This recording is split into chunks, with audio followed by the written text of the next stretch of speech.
आउज़ुबिल्लाहिमिनश्शैतानिर्रजीम बिस्मिल्लाहिर्रहमानिर्रहीम। शुरू अल्लाह के पाक नाम से जो बड़ा मेहरबान और निहायत रहम करने वाला है। अस्सलाम वालेकुम। पाकिस्तान में और पाकिस्तान से बाहर जहाँ जहाँ रमज़ान करीम की खुसूसी इफ्तार नशरियात देखी जा रही हैं, आप तमाम देखने वालों को आपकी मेज़बान फराह इकरार इस खूबसूरत सी महफ़िल में खुशामदीद कहती है। आज माशाल्लाह से 10 रोज़े मुकम्मल होने जा रहे हैं। इफ्तार के बाद हमारा 10वां रोज़ा मुकम्मल होकर हम 11वें रोज़े की जानिब बढ़ जाएंगे। पहला अशरा किस तरह से गुजरा हमें मालूम ही नहीं हो सका। और इसके साथ एक चीज़ ये भी मुंसलिक है कि अगले आने वाले दिन कम रह गए हैं। रमज़ान की बरक़ात समेटने के लिए हमारे पास वक्त कम है, तो अल्लाह ताला से हमें जो कुछ चाहिए, अल्लाह ताला से जो कहना है, मखलूक खुदा के लिए जो कुछ करना है कर लीजिए, क्योंकि सवाब कई गुना बढ़ चुका होगा। रमज़ानुल मुबारक में एक चीज़ जो हमें अल्लाह ताला सिखाते हैं, वो सिखाते हैं सब्र और शुक्रगुजारी बहुत ज़्यादा ज़रूरी है हमारी ज़िंदगी में, जो हमने कम कर दी है। और शुक्रगुजारी से एक और चीज़ आपके अंदर पैदा होती है, जो कि है आपका मस्बत रवैया। आज हम इंशाल्लाह इसी टॉपिक पर बात करेंगे। मस्बत रवैया और शुक्रगुजारी हमारी ज़िंदगियों में कितनी इम्पॉर्टेंट है, कैसे इस रवैये को इख्तियार करना चाहिए और किस तरह से हम एक मस्बत इंसान और अच्छे शुक्रगुजार मुसलमान बन सकते हैं। इस पर हमारी रहनुमाई करेंगे हमारे बहुत ही मोहतरम अज़ीज़ सैयद सरफराज शाह साहब, जो हमारे साथ मौजूद है। शाह साहब, आपसे ये जानना चाहेंगे कि मस्बत रवैया रखने के लिए करना क्या चाहिए? क्या इबादत ज़्यादा की जाए, अच्छे लोगों में बैठा जाए, या अल्लाह वालों को सुना जाए? बिस्मिल्लाहिर्रहमानिर्रहीम। देखिए, कुछ चीज़ें मुसलमान में ज़रूर होनी चाहिए जी। अब उसको तालीम के ज़रिए हासिल किया जाए, तरबियत के ज़रिए हासिल किया जाए, या थ्रू ऑब्ज़र्वेशन सीखा जाए, किसी भी अंदाज में वो चीज़ मुसलमान को सीखनी ज़रूर चाहिए। शुक्रगुजारी बंदगी का पहला करीना कहिए। वैसे तो ये कहा जाता है कि अदब पहला करीना है। अदब के फ़ौरन बाद अगर कोई चीज़ मेरी नज़र में मुसलमान में होनी चाहिए तो वो शुक्रगुजारी है कि रब ताला का शुक्र अदा किया जाए हर हाल में। अब शुक्र अंदाज़ी का एक मारूफ तरीका ये है जिस पे हम सभी अमल करते हैं, वह है कि हम ज़ुबान से अल्लाह का शुक्र अदा कर दें। बहुत अच्छा है, ज़ुबान से शुक्र अदा करना चाहिए, लेकिन मेरे ख़्याल में ज़्यादा ज़रूरी ये है कि ज़ुबान से शुक्र अदा करने के साथ साथ इंसान के फ़ेल से भी, कौल से तो शुक्र हो रहा है, फ़ेल से भी शुक्र का इज़हार होना चाहिए। और फ़ेल का शुक्र जो है वो इंसान की आजिज़ी से ज़ाहिर होगा कि आजिज़ी आ जाए इंसान में। दूसरी बात यह है कि शुक्रगुजारी उस वक्त इंसान में ज़्यादा पैदा होती है जब उसको ये एहसास हो, बल्कि उसे यकीन हो जाए कि मेरे पास जो कुछ है वो मेरा नहीं, मेरे रब का अता करदा है। वाह। तो जो मेरे रब का अता करदा है उसमें मेरी ज़रूरियात पूरी होने के बाद जो कुछ फालतू है वो दूसरे मुसलमानों का हिस्सा है। वाह वाह। और वो हिस्सा उन तक पहुंच जाए। तो मेरे ख्याल में ये प्रैक्टिकल तरीका शुक्रगुजारी का सबसे आला है कि इंसान अपनी अर्निंग में रब ताला को हिस्सेदार बना ले और अपनी आमदनी का एक मखसूस हिस्सा जो भी स्पेयर किया जा सके वो तकसीम कर दे दूसरे लोगों में जो कोई बहुत ज़्यादा फॉर्चुनेट नहीं है उनमें। हमें से एक बड़ी अक्सरियत ये काम करती है, ख़ास तौर पे रमज़ान में हम ये काम करते हुए ज़्यादा दिखाई देते हैं। लेकिन हमें इसमें एक एहतियात करनी बड़ी ज़रूरी है कि हम जब किसी के लिए कुछ करते हैं, क्योंकि किसी को हम कुछ दे तो सकते नहीं हैं, हम खुद रब के मोहताज हैं, एक मोहताज किसी दूसरों को क्या देगा। हाँ, हम दूसरे मुसलमान की खिदमत कर सकते हैं। तो जब हम किसी मुसलमान की खिदमत कर रहे हैं तो इतनी राजदारी के साथ वो खिदमत की जानी चाहिए कि ख़ुद आदमी को, मुहावरतन बोल रहा हूँ, कि ख़ुद इंसान को पता न चले कि मैं किसी की खिदमत कर रहा हूँ। ये राजदारी इतनी, इसलिए कि दूसरे शख्स की इज़्ज़त नफ्स, उसकी इज़्ज़त बहुत कीमती है। किसी की इज़्ज़त नफ्स को ठेस नहीं पहुंचनी चाहिए, किसी की तौहीन नहीं होनी चाहिए। बिल्कुल ठीक। ये बड़ा ज़रूरी है। इसमें मेरे ख्याल में शुक्रगुजारी का ये बेहतरीन अंदाज है। बिल्कुल सही। इबादत भी आप करें और बाकी मामलात भी अपने जारी रखें, लेकिन अल्लाह के दिए हुए रिस्क में से आगे बढ़ा दें। तो शाह साहब ने कहा शुक्रगुजारी की बेहतरीन मिसाल ये है। शाह साहब, एक पॉजिटिव इंसान होता है, ज़िंदगी में आगे बढ़ रहा होता है, लेकिन मुश्किलें आती हैं, रुकावटें आती हैं, परेशानियां आती हैं, तो वो भी बिटर हो जाता है। तो इस वक्त में अपने आप की ट्रेनिंग कैसे की जाए कि आप मुश्किल हालात में भी पॉजिटिव रहें? गुस्सा आना, बेचैन होना, डिप्रेस होना, ये इंसानी फितरत का हिस्सा है और ऐन फितरी अमल है। सही। लेकिन इनामात तो उसी चीज़ के मिलते हैं जहाँ इंसान अपनी फितरत से लड़ता है और अपनी फितरत को टेम कर लेता है। इंसान के अंदर कुछ चीज़ें फितरी हैं, कुछ जबिल्ली हैं, जबिल्लत इंसान की। जी जी। जो आदमी अपनी इज़्तरारी अफ़ाल पर काबू पा लेता है, जो आदमी फितरत के तकाज़ों के तहत जब गुस्सा आता है, सही, रंज पहुंचता है, दुख पहुंचता है, उस पर जब काबू पाता है तो उसका इनाम मिलता है। फिर बेशक। तो जब हम अल्लाह ताला की तरफ से मिलने वाली खुशी हंस के कबूल करते हैं, वाह, तो फिर उसकी तरफ से आने वाली दिक्कत को भी हम स्माइलिंग फेस के साथ कबूल कर लें। क्या बात है। और रब ताला से दुआ करें कि या बारी ताला तू अपनी रहमत के सदके हमसे इस मुसीबत को दूर कर दे।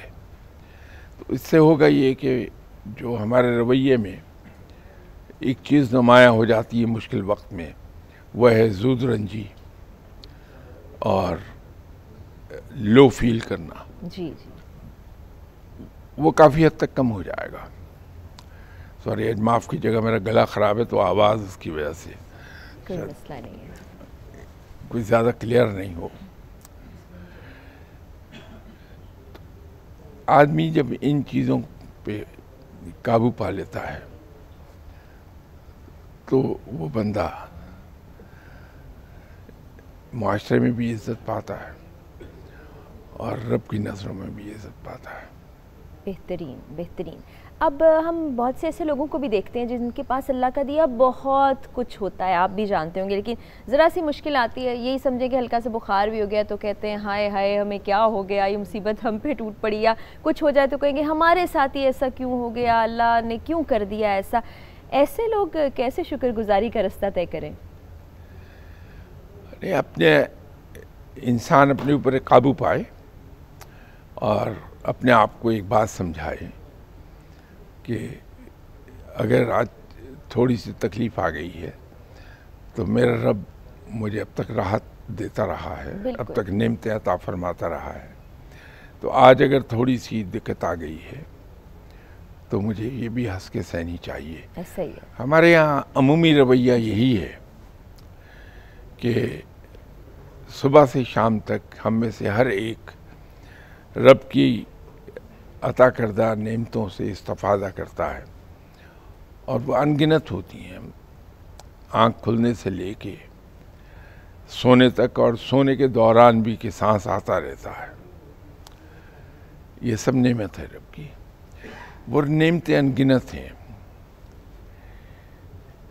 वो अनगिनत नेमतें हमें याद नहीं रहती, सही। लेकिन एक चीज़ जो थोड़ी सी तकलीफ दे आ गई, वो एक चीज़ हमें हमेशा याद रहती है। तो इंसाफ का तकाजा तो ये है दुरुस्त। कि हम ज़्यादा चीज़ को ज़्यादा याद करें और कम चीज़ के लिए दुआ करें रब से। तो पहले उसकी नेमतों का शुक्र अदा करें कि सुबह से अब तक मैंने तेरी हज़ार नेमतों से इस्तिफ़ादा किया। सही। ये ज़रा सा मुश्किल मकाम आया है मेरे लिए, तो अपने रहीम व करीम होने के सदके इस मकाम से भी मुझे आसानी से गुजार दे और इससे बेशक मुझे छुटकारा दे दे। बेशक। तो मेरे ख्याल में ये बड़ा पॉजिटिव रवैया होगा इंसान का, और ज़िंदगी भी पॉजिटिव रवैये से आसान होती चली जाती है। अल्लाह ताला ने हमें इतनी नेमतें दे रखी हैं कि अगर आप गिनना शुरू करें ना, सांस लेने से लेकर आपकी सेहत, आपकी ज़िंदगी, 2 वक्त खाना आपको मिल जाना, घर पे छत होना, और बहुत सी ऐसी नेमतें हैं कि आप हर लम्हे अल्लाह ताला का शुक्र अदा करते रहें। शाह साहब, बहुत से लोगों को इन नेमतों का इदराक भी नहीं होता है कि सांस लेना, सुबह सही सलामत उठ जाना, और बेतहाशा नेमतें हज़ारों। तो ये इदराक कैसे किया जाए कि अल्लाह ताला ने इकराम किए हैं, ये अल्लाह की नेमतें हैं?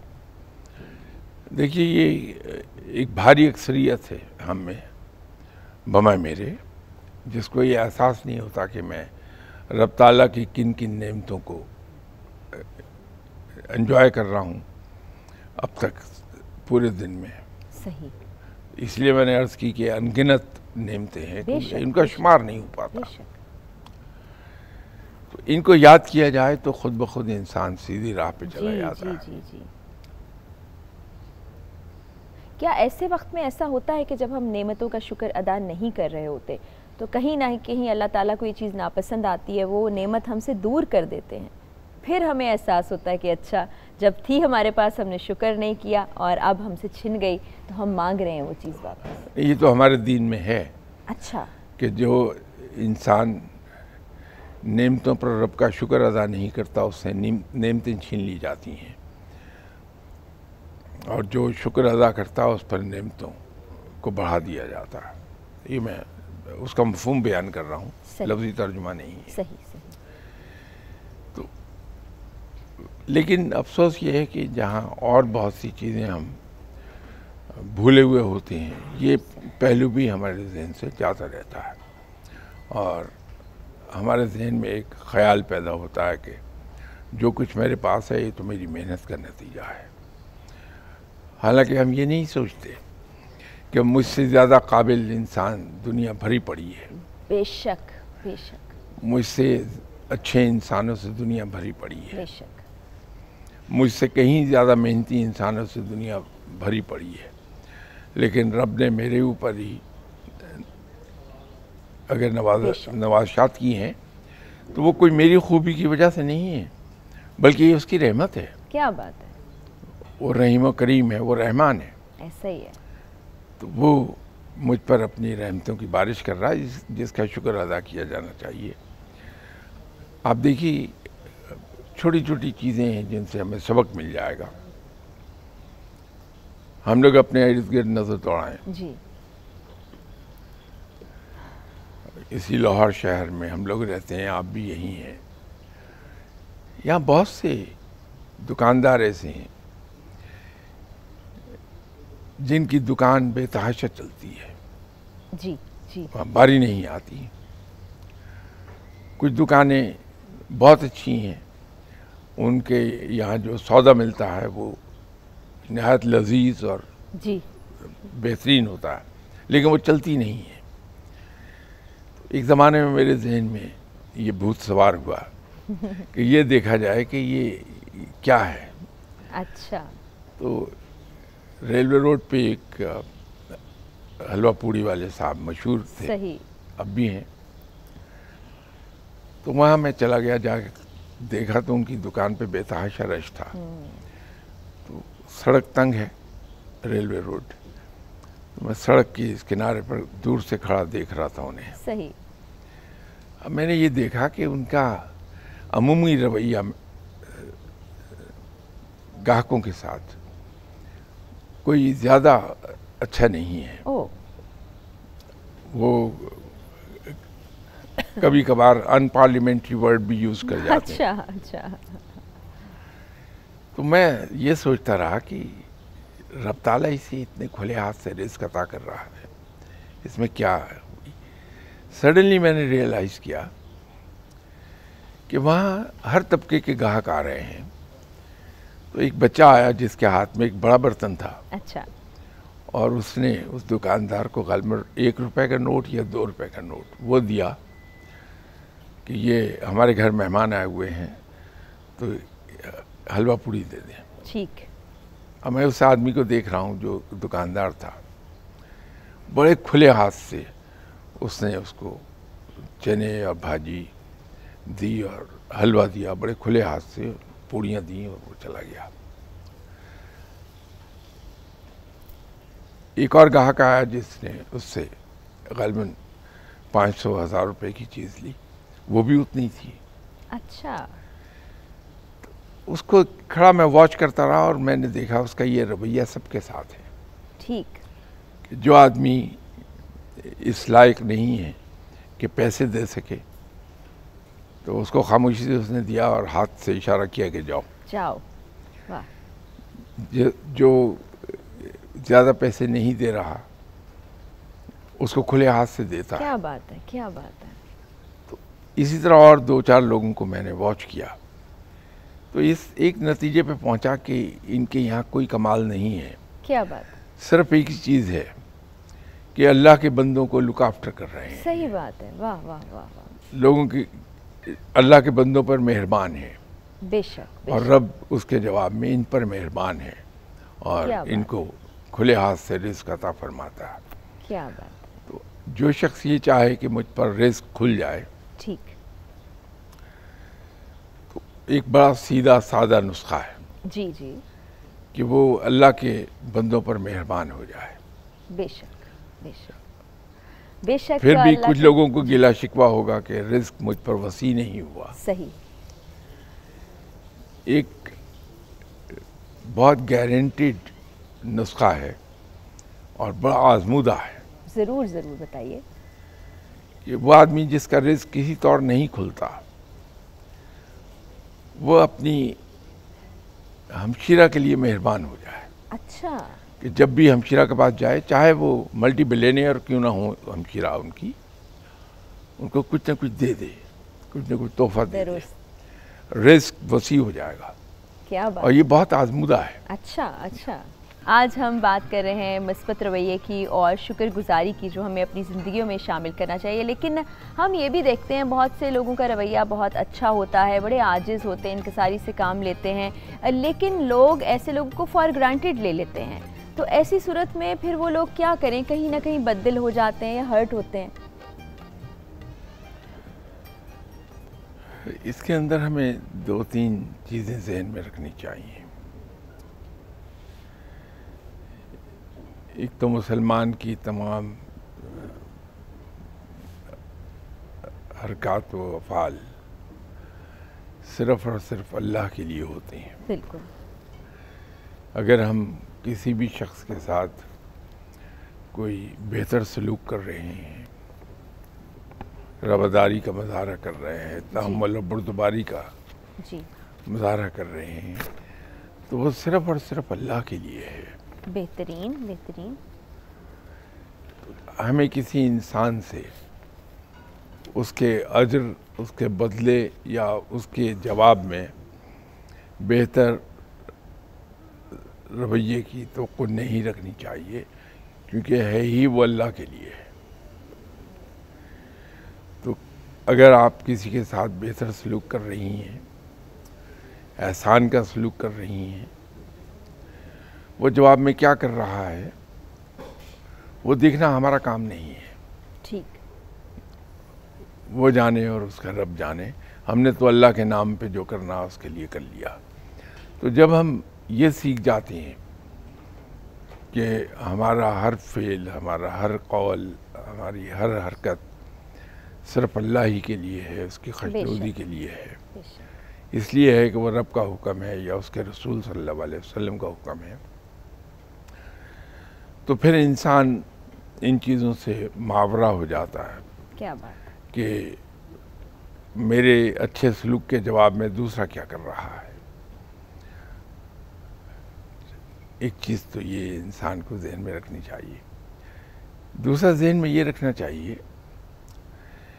कि ये शायद शुरू ही से दस्तूर चला आ रहा है कि जिसके साथ इंसान नेकी करता है जी, उसके जवाब में उसका उस आदमी से बदला बुराई की सूरत में आता है। अगर ये बात न होती तो 1400 साल पहले ये न फरमाया जाता कि जिससे नेकी करो उसके शर से बचो। ऐसा ही है, ऐसा ही है। तो नेकी करने के बाद सिर्फ अल्लाह से ही तो अल्लाह को जब हम सिर्फ अल्लाह के लिए काम कर रहे हैं तो किसी भी इंसान से ये गर्ज नहीं होनी चाहिए कि वो क्या कर रहा है। हम सिर्फ अल्लाह के नाम पे उसके साथ ये सलूक करते जाएं, इसलिए कि ये उसके रसूल सल्लल्लाहु अलैहि वसल्लम का न सिर्फ हुक्म है बल्कि सुन्नत भी है कि आप सल्लल्लाहु अलैहि वसल्लम के साथ जो कुछ सलूक अहले मक्का ने किया वो किसी आदमी के साथ नहीं हुआ। लेकिन आप याद कीजिए कि ताइफ में आप सल्लल्लाहु अलैहि वसल्लम पर पथराव इस दर्जे का हुआ कि लहू लहान हो गए, एड़ियों तो खून बह गया।